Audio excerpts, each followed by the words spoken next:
Good evening, everyone. This evening, I thought I'll take a stab at this R. Kelly trial, and we know that the man has been convicted on the Mann Act, not sexual assault, not rape, not sexual harassment, not even pedophilia. But this is bigger than R. Kelly, and I think this needs to be brought to the light because we need to understand the history of laws being bent and twisted in this country to incarcerate black people and majority of black men, because we understand that the black men are the warrior class in the black community, where our job is to protect and secure our families. Now, I'm not defending R. Kelly by no means at all, right? Because we understand that there is some heinous sexual things that he has been allegedly convicted with, but a lot of those convictions are under the Mann Act, okay? But also some of the allegations of some of the sexual encounters he had with younger women and other very demeaningful things. So I'm not trying to defend R. Kelly. I just want to make sure everyone is clear on that. But we need to essentially break down the R. Kelly's case in order to understand the Mann Act and how that affects Black America. Because again, a lot of times like to turn off some of these very insightful orations and commentary about political and federal laws and state laws, but then we get caught up in these same laws and we try to figure out how to combat it. It's better to know now than to know when you need to know, okay? So let's look at this a little more deeply. So let's break it down, family. First and foremost, R. Kelly was convicted of the Mann Act back in 2021.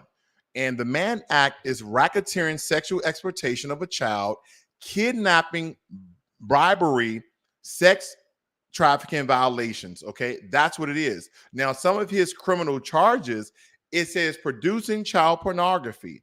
He said that R. Kelly was acquitted in 2008. Okay, so the child pornography did not account to his convictions where he's actually in jail then, because they had no proof that he was actually trying to produce child pornography. Okay, again, this is not in defense of R. Kelly. And let's break down what acquitted means.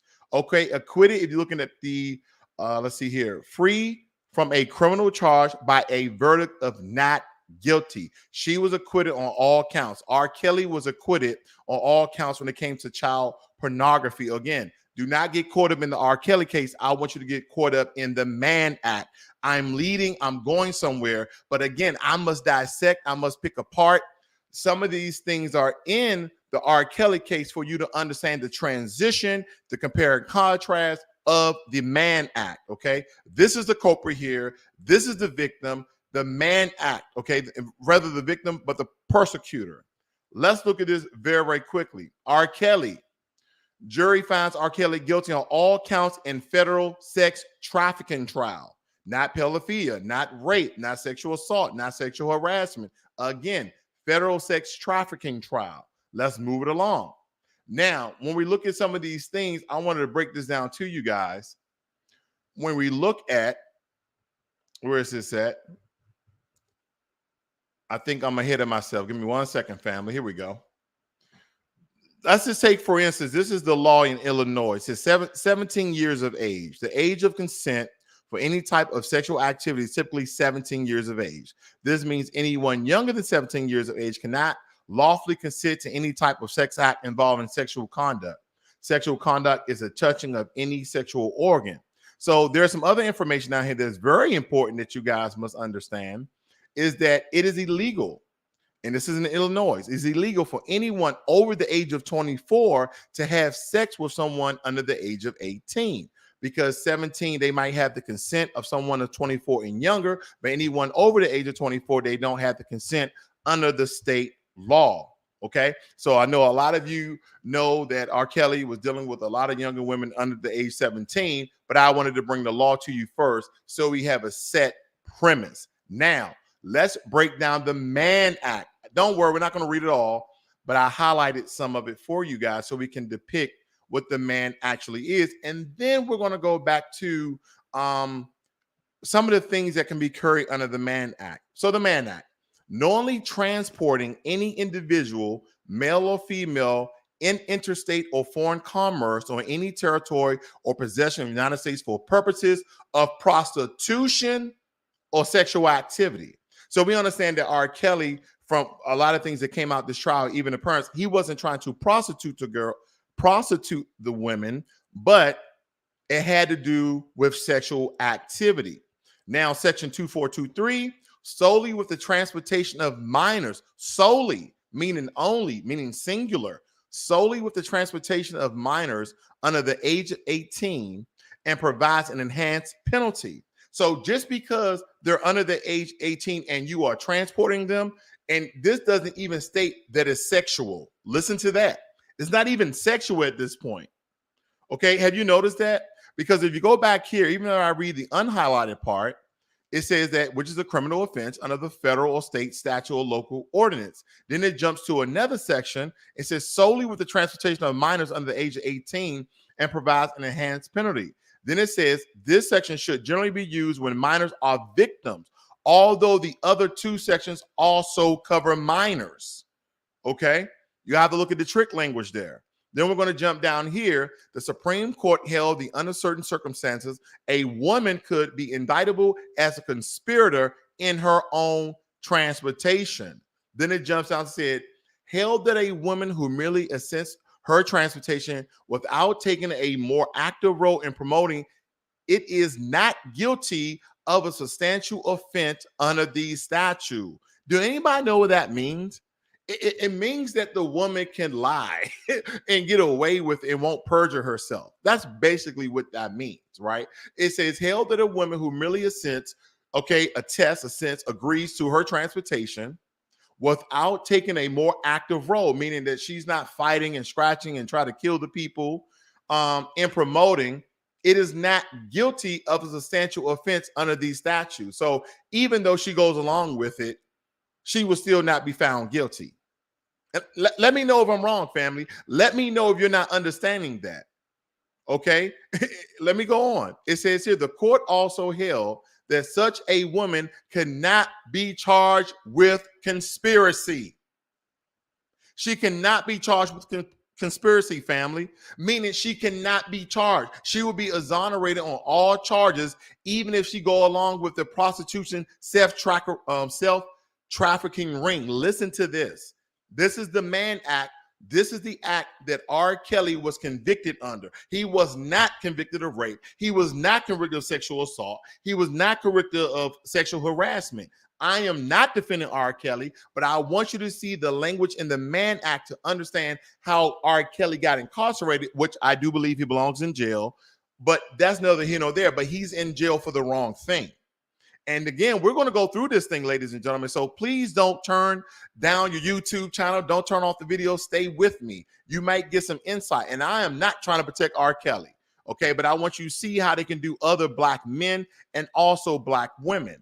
Again, held that a woman who merely assents to her transportation without taking a more active role in promoting it is not guilty of a substantial offense under the statute. The court also held that such a woman cannot be charged with conspiracy, and there were the only co-conspirators is the man who transported her on her cause of her transportation. A conspiracy charge against him must fall also.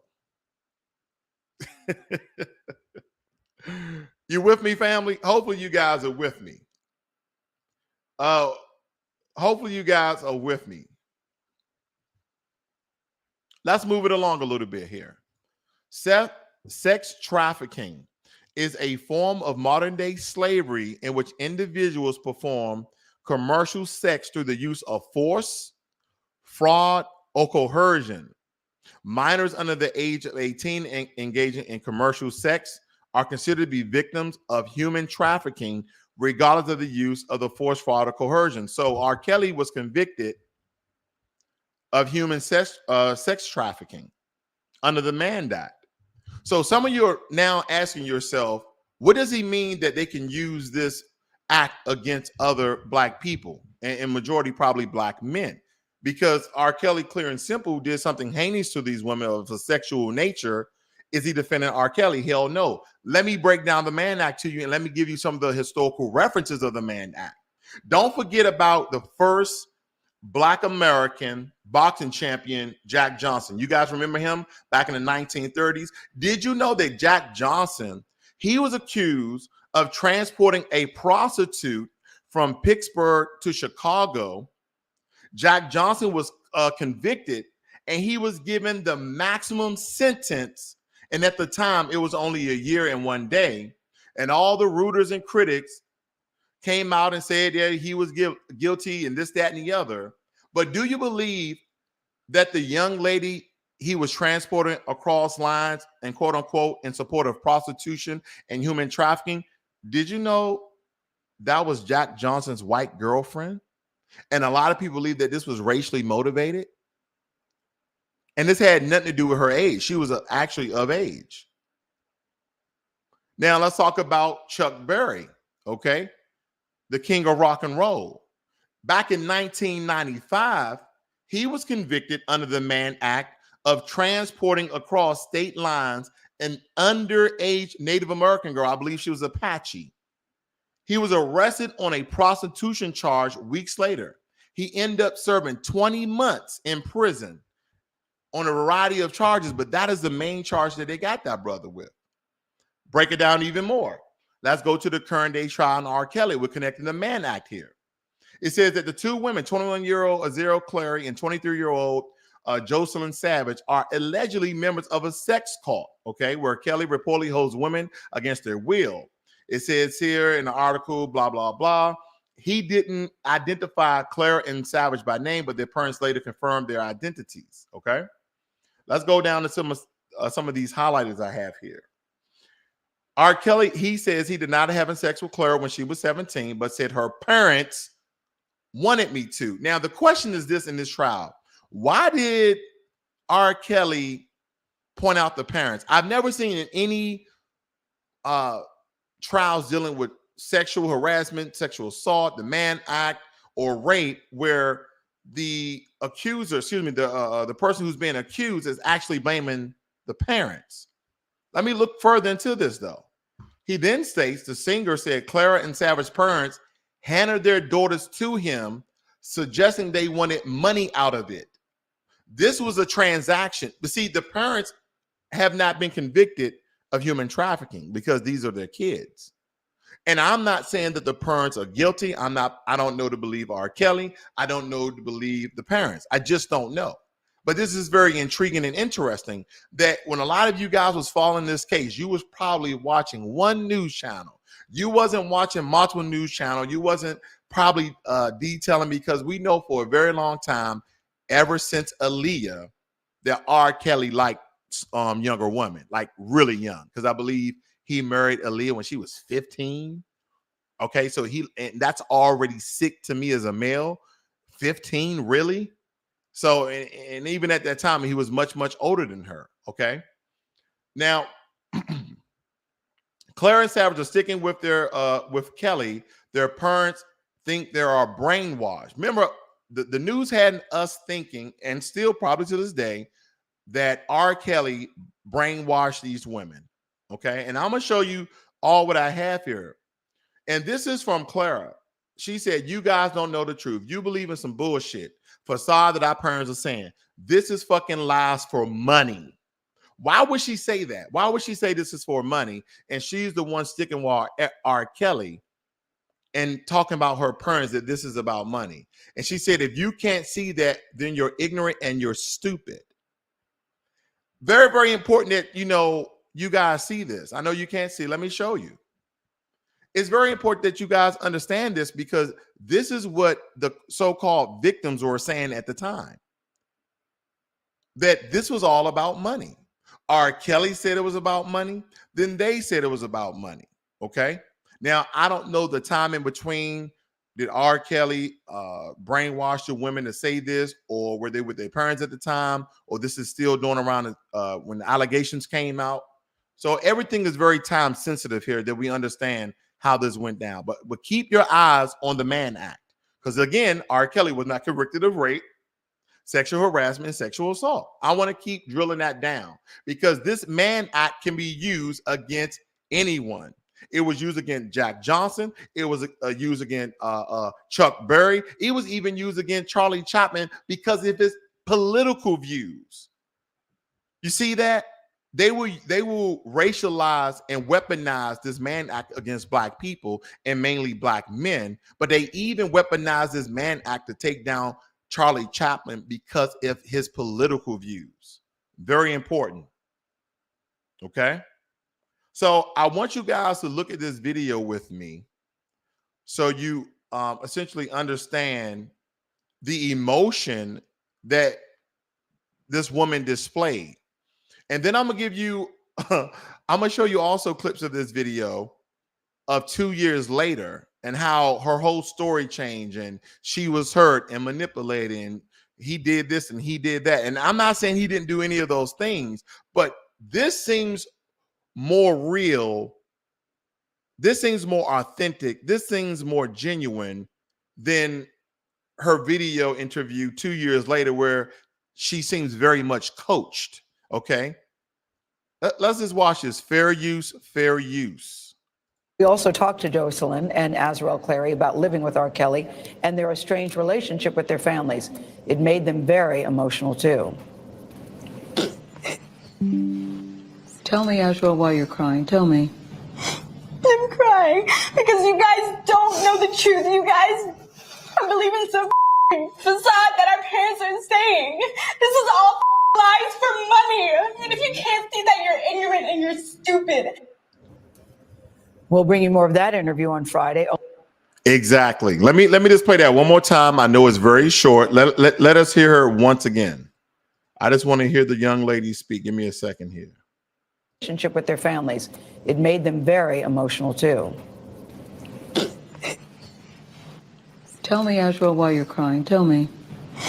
I'm crying because you guys don't know the truth. You guys are believing some facade that our parents are saying. This is all lies for money. And if you can't see that, you're ignorant and you're stupid. And I want to point out, don't forget the lady that's speaking. The time she got was the time and the age that she got with R. Kelly was when she was 17. So, of course, she wasn't as mature as she is now. But this is even after R. Kelly went to jail, this interview that occurred. R. Kelly was already incarcerated. He was already in prison. And so I want to make this connection here because to me, this is my personal conviction and my personal perspective that this interview seems very authentic and real. And she's telling the truth about R. Kelly. Now you see the two women here. One is Savage and the other is Azale, whatever, I forgot her name. Excuse me.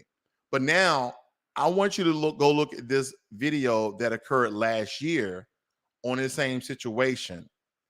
Now, just give me your opinion in the comment room. I don't want to lean you one way or another, but I'm biased on this. I just believe that she's been coached on this, but please take that with a grain of salt and give me what you believe. Survivor Azriel Clary. Fair use, fair use. A jury convicted Kelly this week of 9 charges. Now, 5 of those related to crimes committed against her, including transporting a minor across state lines to engage in sexual activity. Clary, who is now 23 years old, says Kelly abused her verbally and physically for years. The first time we met her, she was 21 years old and she was still living with R. Kelly. We spoke with her again yesterday. It's her first interview since the trial. Come on in, Azriel. Well, you look good. Thank you. So do you. Have a seat. I'll just start with this. I'm really glad to see you again because I wasn't sure I'd ever get to talk to you again. I'm very happy to be here and see you again as well. It feels like a full circle moment to me. When we first met Azriel Clary in March of 2019, she had been living with R. Kelly for almost 5 years and was one of his fiercest supporters. Because you guys don't know the truth. You guys are believing some facade that our parents are saying. This is all lies for money. Clary and another woman, Jocelyn Savage, told us then that they were in a relationship with the embattled R&B singer. But Clary left the apartment she shared with Kelly in Chicago 7 months after our interview. I was lost and I felt invisible, and I gave someone that control over me to basically make me do whatever it was that they wanted me to do and act however they wanted me to act. During R. Kelly's trial, Very, very interesting, family. Very, very interesting. Now, I know I just gave you a short clip. Of course, you can go look at that video by Gayle King, but that little clip, and they even did a compare and contrast. And she stated she was very lost. She was, she probably mentioned that she was coerced. We're not going to watch the whole video. It's quite lengthy, about 10 minutes or so. But I just wanted you guys to see how her demeanor totally changed, right? How where a man, I guess she loved, was going to jail, and that she knew the first dealings of the situation between their parents and him, and that it was a financial transaction, okay, allegedly. And now 2 years later, I don't see Savage. I wonder where Savage is, because they probably would have did a follow with both of them, but maybe she didn't agree with Azari what she was doing. All right. And again, a lot of time we sell out for the bag. I'm just keeping it real. Good evening, Jay Darnell. I'm just keeping it real, because a lot of times we sell out for the bag. And to make this story even real, I don't know what occurred there, but I definitely want you guys to hear some of what R. Kelly was referring to and speaking about. And it made a lot of sense to me. Again, this is not in defense of R. Kelly, but I want to bring some insight on his case and some of the things that R. Kelly went through, as well as the allegations and the actual thing that he was convicted on, which was the Mann Act. So let's just watch a little bit of what R. Kelly said about this case, because Gayle King said she was very surprised that he even came on the set to answer the questions and be interviewed during his trial. Fair use, fair use. Have you done anything wrong? Lots of things wrong when it comes to women that I apologize, but I apologize in those relationships. At the time I was in the relationships. Have you broken any laws when it comes to women? Absolutely not. the 6-part series interviewed 50 people, family members, your former tour manager, numerous women who all claim that you abused them. Yeah. Were you saying everybody in that documentary was not telling the truth about you? Everybody? If you really look at that documentary, which I'm sure you have, I have. everybody said something bad about me. Nobody said nothing good. They was describing Lucifer. I'm not Lucifer. I'm a man. I make mistakes. Hold on, family. That was very good what he said. She said, did you watch that documentary? He said, well, yeah. He said, yeah, all these women, gave all these allegations and alleged crimes that you committed, or you was controlling, and you were all these negative things, you were all these bad things. He said, yeah, that's the thing. Everything they said about me was negative. But see, no one said, well, at a time, R. Kelly was the sweetest, handsomest, most polite gentleman. Basically, he was saying, you see how he's being demonized. Again, this is not defense of R. Kelly. I'm just looking at it from a different aspect in conjunction with the Mann Act. Because again, R. Kelly was not convicted of rape. He was not convicted of sexual harassment, okay, or sexual abuse of any sort. He was convicted on the Mann Act, basically sexual human trafficking. And by no means am I a monster. I'm going to name the names. Andrea Kelly, your ex-wife, Kitty Jones, Lisa Van Allen, Lisette Martinez, Geronda Pace, Faith Rogers, Asante McGee. You're saying everything they said in that documentary about you is not true. They are lying on me. Why would these women say the same thing about you, that you are controlling, that you are abusive, that you tell women when to eat, when to go to the bathroom, when they can sleep, where they can dress? Why would all these women tell these different stories about you if they were not true? And they don't know each other. That defies logic to me. Right. Until you hear the explanation. You can start a rumor on a guy like me or a celebrity just like that. All you have to do is push a button on your phone and say, so-and-so did this to me. R. Kelly did this to me. And if you get any traction from that, if you're able to write a book from that, if you're able to get a reality show, then any girl. Okay, family, right there, R. Kelly is speaking facts. He's speaking straight truth. He said that anyone can speak about any celebrity by pressing a button on their phone, saying something they've done to them, they assaulted them, they raped them of anything. And if it catch traction, meaning that if it goes viral, that people can start being persecuted, allegations come up, and they have the risk of their freedom. Their freedom is being risked by an allegation that was never true. Now, that is very true what R. Kelly is saying, that anyone, especially if you can show proof of having contact of any sort, you stayed at a hotel and this receptionist said that you raped her, you know, all these certain things that essentially occurred, just like Kobe Bryant. When Kobe Bryant, okay, I know this is a touchy subject, but that's okay. When Kobe Bryant cheated on his wife, the white chick, I forgot where he was, I don't know if he was in Utah or not, said that he raped her, and he never got convicted of rape because he said, I didn't rape her. We just had sex, okay? The biggest thing that occurred from the Kobe Bryant trial or case was that he was about to lose his wife, okay? They found out that the young lady was lying. She did it for the bag. And I'm not saying that these women, the victims, but I do believe the parents got some sort of financial something. That's all I'm saying. R. Kelly is not innocent. Don't get me wrong.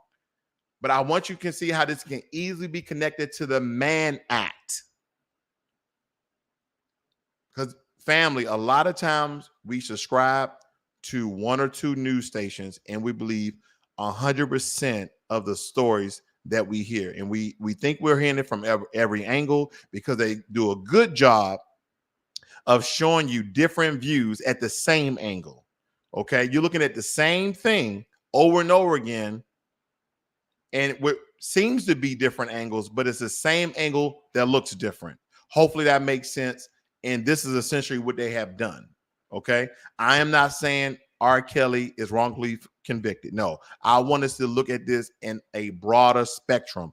I want you guys to believe that the Mann Act, just the way it incarcerated Jack Johnson, the first Black American heavyweight champion of the world, just like it incarcerated Chuck Berry, and he got 20 years in prison. One was a girlfriend and one was a friend, and they never could prove that he was human trafficking or essentially prostitution, right? They couldn't get him on solid charges, so they got him an under 8 act. See, when you get convicted of certain crimes, when you can get convicted and you know, allegedly accused, they have crimes. They say theft, first-degree murder, you know, racketeering. They have some sort of, well, racketeering does fall under the RICO and also the Mann Act, but you have these individual laws that you could potentially break and be incarcerated versus them putting something in an act that can be used pretty much for anything. Oh, we saw you with this girl. You guys drove across into Chicago. Yeah, we're going to get you under the Mann Act because I know you was prostituting her. But see, these ladies would never, ever say they were being prostituted, if you notice that. I listened to all these trials. They never said he gave us the other men and women and they paid him for sexual services. They never said that. So again, we need to go back and look at the Mann Act. I'm gonna let this play for a little bit longer so you guys can hear just a little bit more, and we're going to close it out here. Know that I had a relationship in the past that it just didn't work out. She can come and say the same exact thing. Are you blaming this on social media? I'm talking about the power of social media. In 2008, R. Kelly Right was there. found. That's really all we need. Of course, you guys can go and watch this for yourself. And then we're talking about essentially the power of social media, which we all know is very, very influential. So again, what we're going to do here, we're going to quickly go over the Mann Act because this has nothing to do with R. Kelly, but I had to break down the trial. I also gave some commentary about that. But we will be talking about the Mann Act and how this is connected, as I have been doing the entire video. So let me go over. Mann Act, and this is from justice.gov. Cases arising under the Mann Act are investigated by the Federal Bureau of Investigation and are referred directly to the appropriate United States attorney. What's important about that? These so-called crimes were committed in Chicago. So why didn't Chicago get R. Kelly on rape? Why didn't Chicago get R. Kelly on sexual harassment? Why didn't Chicago get R. Kelly on sexual assault? Why didn't Chicago get R. Kelly on pedophilia? That's because they could not convict him on those crimes. I'm not saying he wasn't guilty of those crimes. I'm just saying they could not convict him of those crimes. But they got him on the Mann Act. It says here, the child and exploration and obscurity section of the criminal division is responsible for supervision of the act. It says here, act for several offenses, including the offense of knowingly transporting any individual, male or female, in interstate or foreign commerce or any territory or possession of the United States for the purpose of prostitution, for the purpose of prostitution, for the purpose of prostitution, or sexual activity. Again, sexual activity can be anything. Then it says here solely, which is a criminal offense under the federal or state statute or local ordinance. It goes on to say it's concerned solely with the transportation of minors. It's solely concerned with the transportation of minors under the age of 18 and provides for the enhanced penalty. It states then this section should generally be used when minors are victims, although the other two sections are also covered minors. Okay, so that's what it tells you right there, solely with the transportation of minors under the age of 18. You see, I want you guys to pay attention here. Okay. I want you guys to pay attention here. I'm trying to highlight something that I can highlight. Here we go. I'm going to highlight these two things. Okay. Because these are different sections. In this section alone, here's section 2423, it's concerned solely with the transportation of minors under the age of 18 and provide for enhanced penalties. Why is this important? Because they put it in another section not to be combined with one section, so they can put out. They said under the Mann Act of Section 2423, you transported an underage female girl in your car, and we believe. Listen to that. We believe. Okay, we think that you have been having sexual encounters in her and possibly prostituting her. Family, they've been doing this with black people for a very long time. They twist and bend laws all at their own will. It's the normal, everyday white, and I say so. We have to be very abreast. We have to be very aware of what the hell goes on in law. Right? And a lot of times you don't have to go far. There's a lot of, oration and commentary that comes out from the internet of respectable black media. Okay. You have a lot of good people out there, and do not count Roland Martin. I do not count him. Okay. We know who he's an agent for. We're not counting him, but there's a lot of good brothers out there. Okay. Not just myself, because I'm somewhat new. I really don't count myself as black media, but I do promote black media. Okay. Especially when it comes to politics and financials. Okay. Anyway, let me move on. We won't skip this time, but this is section 2423, and said it was amended, back in February during that year. It says Violent Crime Control and Law Enforcement Act. The legislative history of these amendments demonstrates Congress' special concern with the sexual exploration of minors.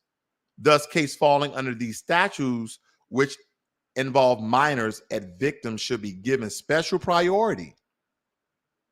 Now, the Supreme Court held, this is a case that they're referring to give people more insight about the Mann Act. The Supreme Court held that under certain circumstances, a woman could be indictable as a conspirator in her own transportation. She can be a conspirator in her own human trafficking, meaning that she is willingly doing this. Because why else would she be a conspirator? You see that? You see how they formulate language and they use it even in cases, but you have to read through the, the fine print. They're not being very intelligent here, because you should be able to point it out just like that. Okay.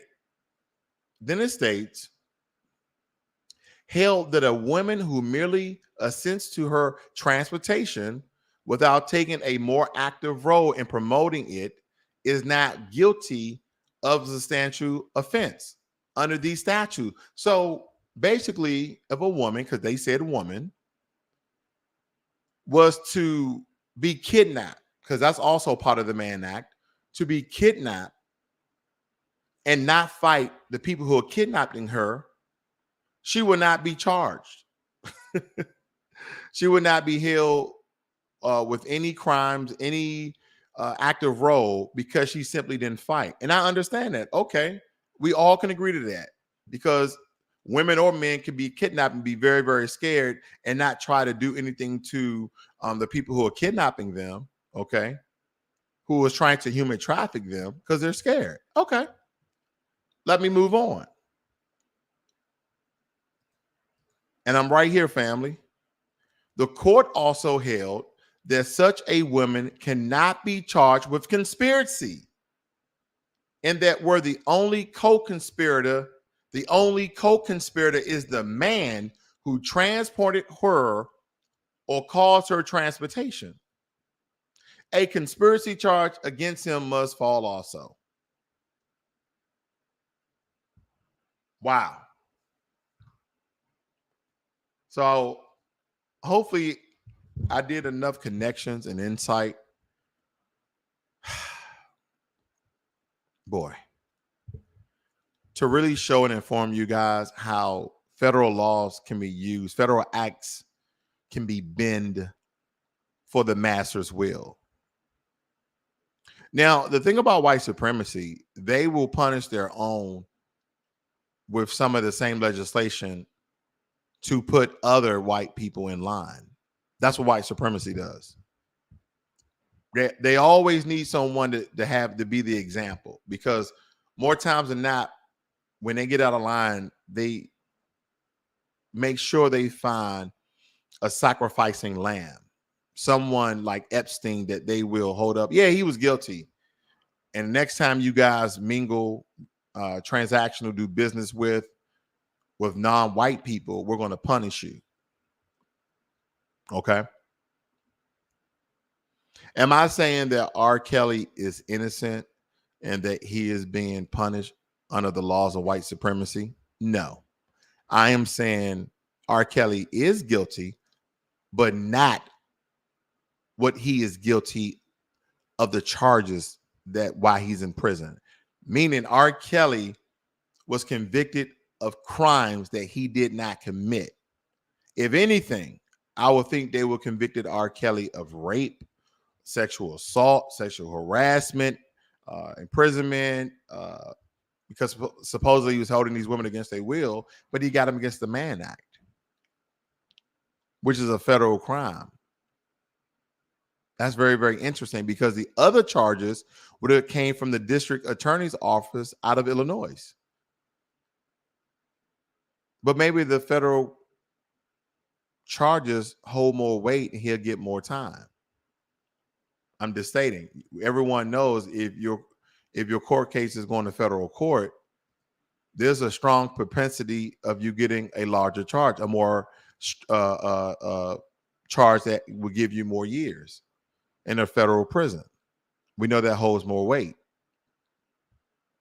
But anyway, family, I just want you to be more informed about the Mann Act and not use R. Kelly's case as an example. Again, this is not in defense of R. Kelly, but this was a simple breakdown of how the federal government has historically used legislation, bills, acts, and laws to do the bidding of white supremacy.